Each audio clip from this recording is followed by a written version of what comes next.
Hola, buenos días. Nuevamente estamos aquí.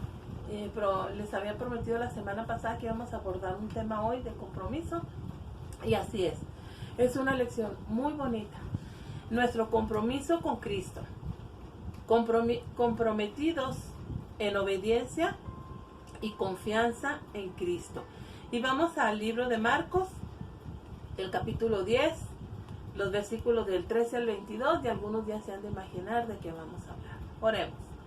Padre, tú nos has dado, Señor, tu palabra para que nosotros aprendamos de ella, para que la pongamos en práctica, Señor, y evitemos en caer en errores, Señor, que de cualquier manera somos responsables y culpables. Padre, hoy tenemos una lección, pedimos que tú hables a nuestros corazones y que realmente podamos hacer un compromiso contigo, que podamos confiar en ti, Señor, y dejar todas aquellas cosas que nos impiden ese compromiso a tu lado, Señor. Ayúdanos por favor y prepáranos para la lección de hoy en el nombre de Cristo Jesús. Amén. Bien, pues vamos a nuestra lección. Una petición muy importante. Marcos 10 del 13 al 15. ¿Sí? Bien. ¿Cuál es el contexto de todo esto? Vamos a ver. Estaba Jesús con todos sus discípulos y con toda la gente que le seguía, sus apóstoles, sus discípulos y simpatizantes. Ante Jesús iba mucha gente, amigos, enemigos, quebrantados de corazón, enfermos, y Jesús siempre los atendía.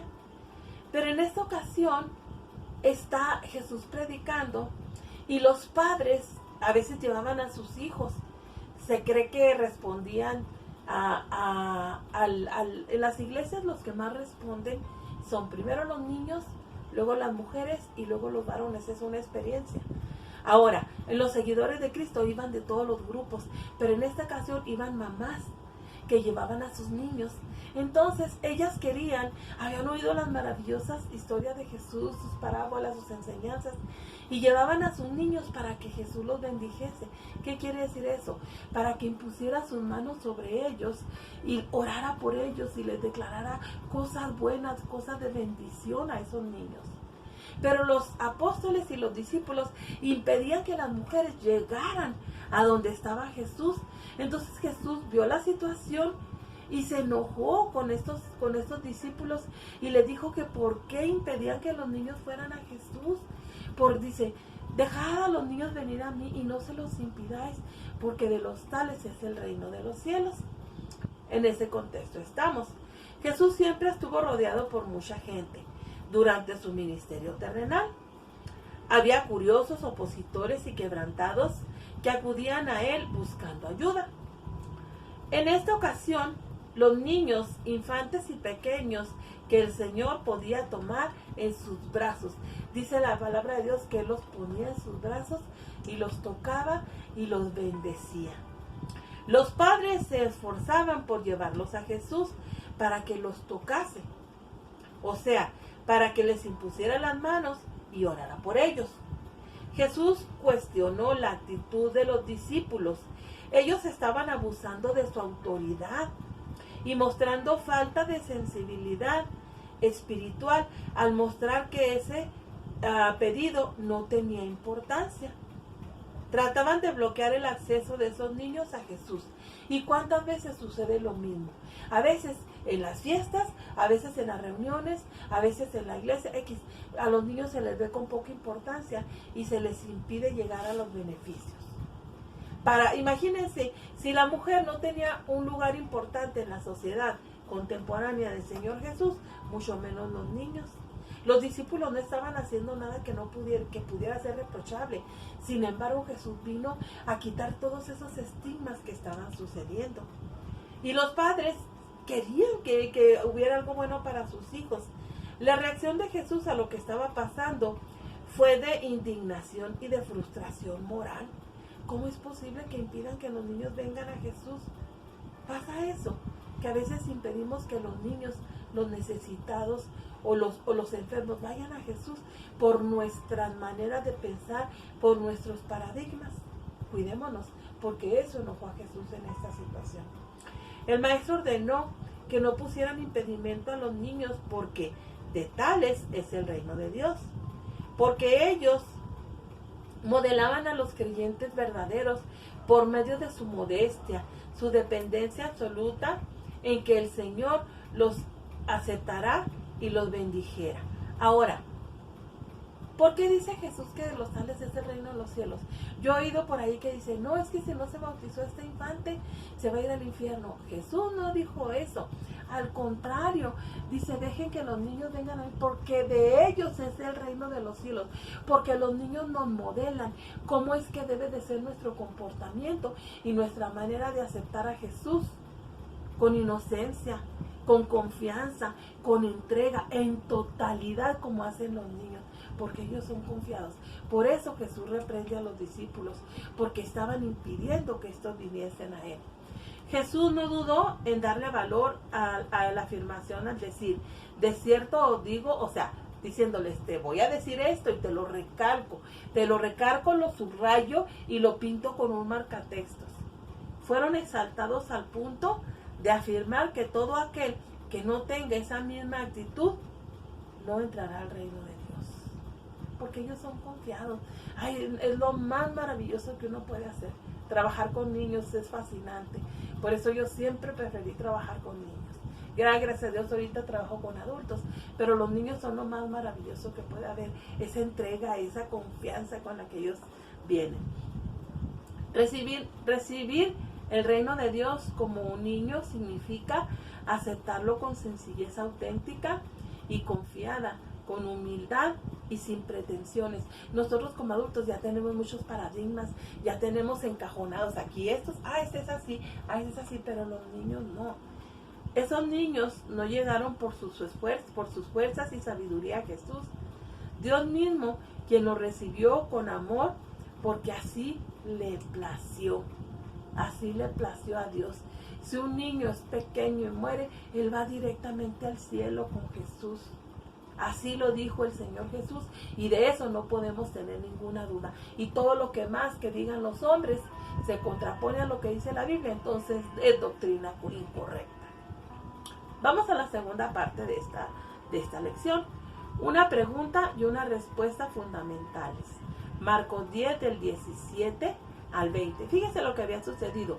Jesús había dejado el pueblo donde había estado predicando.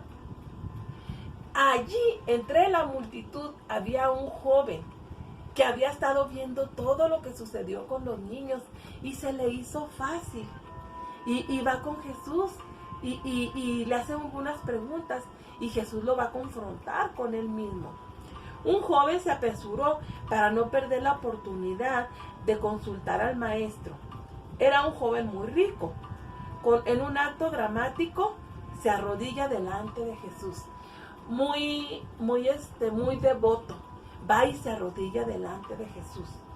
Pero Jesús conoce los corazones y sabía que no era sincero.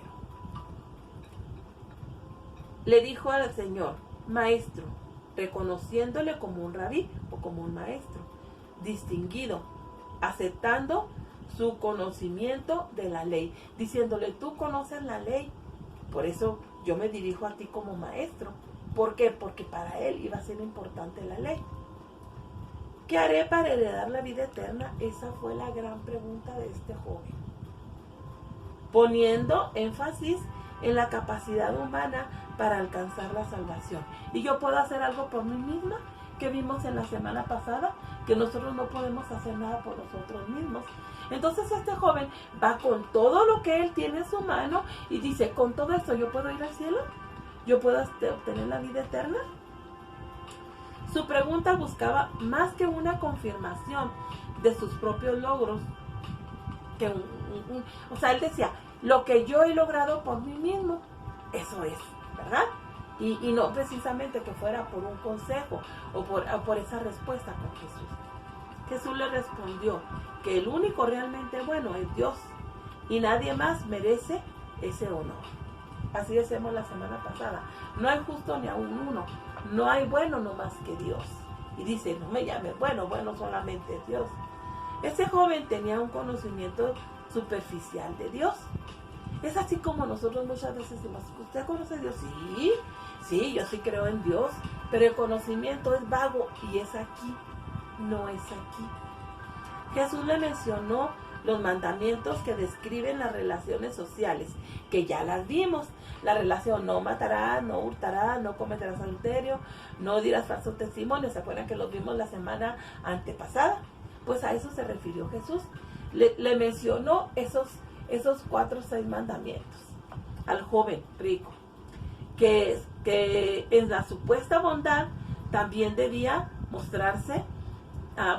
Jesús le mencionó los mandamientos que describen las relaciones sociales.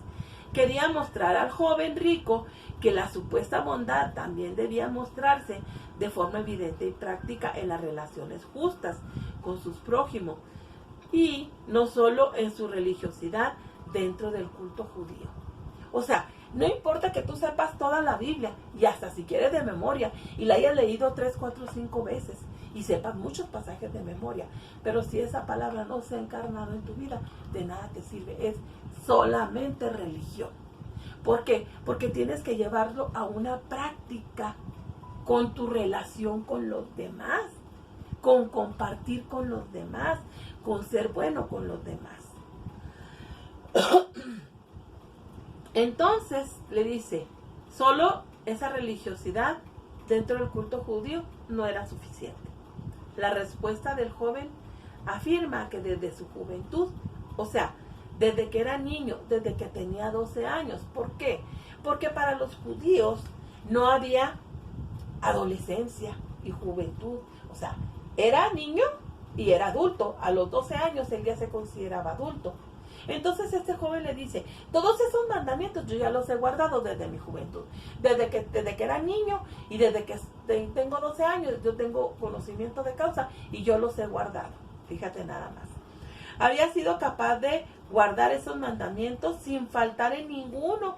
Pues tiene su mérito de alguna forma. Tenía una profunda confianza en sí mismo, pero quería alcanzarlo por él mismo, por sus propias fuerzas.